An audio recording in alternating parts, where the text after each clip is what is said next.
After 8 months of development, The Space Between is finally out on itch.io, and you can play it right now for free. In this video, I'm going to break down the highs and lows of the development process, what I learned building my first ever full-length game in a team-based setting, and how you can avoid some of my many mistakes.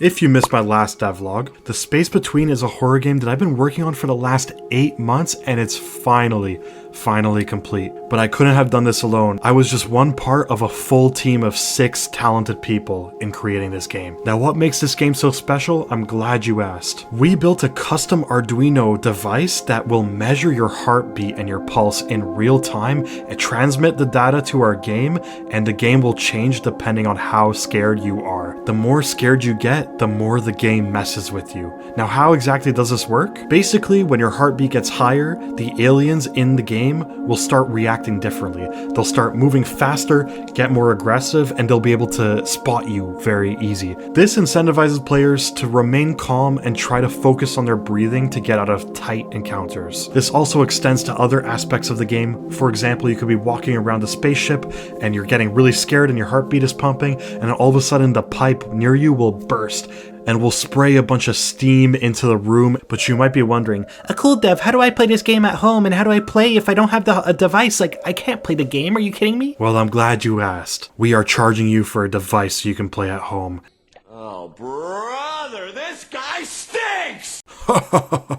I'm just playing with you. I'm just tugging on your tail. I'm not EA. I'm not an evil corporation. Not yet, at least. To remedy this common issue, of course, of you not having the device, while it may not be the same experience, we've created a simulated heartbeat system that essentially will create an artificial heartbeat in the game based on what's happening around you. For example, if you spot a scary alien, your heartbeat in the game will kind of determine that you're supposed to be scared, so then it will raise naturally. And of course, if you were to leave the area and calm down in a safe room, your heartbeat will naturally calm down and readjust. Now let's talk about the game development process, because it was a journey to say the least. One of the biggest wins of this game was seeing the heartbeat actually work and seeing it react when we were doing playtesting. Seeing people play the game and actually get stuff in the environment to change based on their heartbeat was very rewarding to see in action.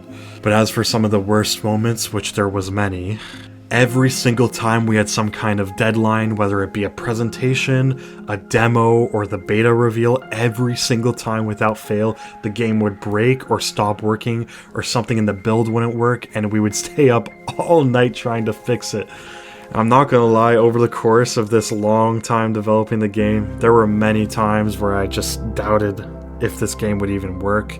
I doubted if it was even going to be fun or engaging. I doubted if the heartbeat thing would really do anything at all. And while the game isn't perfect and is certainly a buggy mess, we ended up presenting this at a showcase fair at our university, and let's just say it was kind of a success. I mean, it was crazy. It was just, after all this time developing the game, it was just so rewarding to see people play it and actually have fun. When I was developing this game, I just kind of got sick of it. I kind of felt like this game just sucks when you spend so much time with it. But once you finally get a fresh pair of eyes on the game, you realize that what you're working on is actually cool. So that was very rewarding for me. So after this long journey of developing this game, I'm going to tell you a couple tips or things that I've learned in case you're trying to make your own game. So the first thing I learned is scope. Make sure you start your game with a small scope and just build off of it. It's important that you have some kind of key draw to your game. Like, for example, we have the heartbeat thing, and then from there, start with simple gameplay, and then from there you can just build off of it. This is one of the easiest ways I find to actually get a finished product, because before this I have had tons of games that I just never finished. Number 2, make sure to playtest. Make sure to playtest early and make sure to do it a lot. So I always knew that playtesting was important, but for some reason, over the course of this game, we didn't even really get to playtest until like halfway through development, and we really should have playtested earlier, because once we started playtesting, nobody knew where they were going, what they were doing. The game wasn't scary, it wasn't fun, and not to mention, it was really buggy. Like, when you're developing the game, you don't realize how buggy it can actually get. So I definitely recommend playtest from the beginning, even if it's awkward and your game just looks like a bunch of gray squares. It is very valuable. And third, just make sure to have fun. I can't stress this enough. Doing the game is sometimes super annoying, and and you just hate it sometimes. But it's important to have fun. At the end of the day, you're just making a game. You want it to be fun. And I'm ready to move on to the next project. Yeah, and I'm also recording this at 2 a.m. right now because I have to wake up at 8 a.m. and get on a train because we actually got accepted to present a game at a conference in a nearby city. So that's going to be great. Lots of other people are going to play the game and probably find 100,000 new bugs. But it's definitely going to be super cool and rewarding to see a bunch of people play the game in person again. And I'm probably editing this video on the train right now. So if you have the time, click the link in the description and play the game, try it out.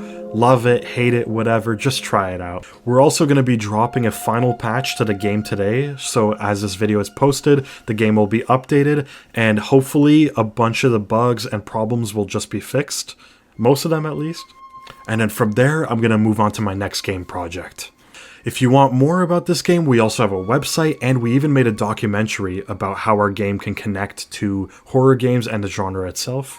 And I want to say a massive thanks to all my group members. Seriously, I couldn't have done it without them. They're super talented.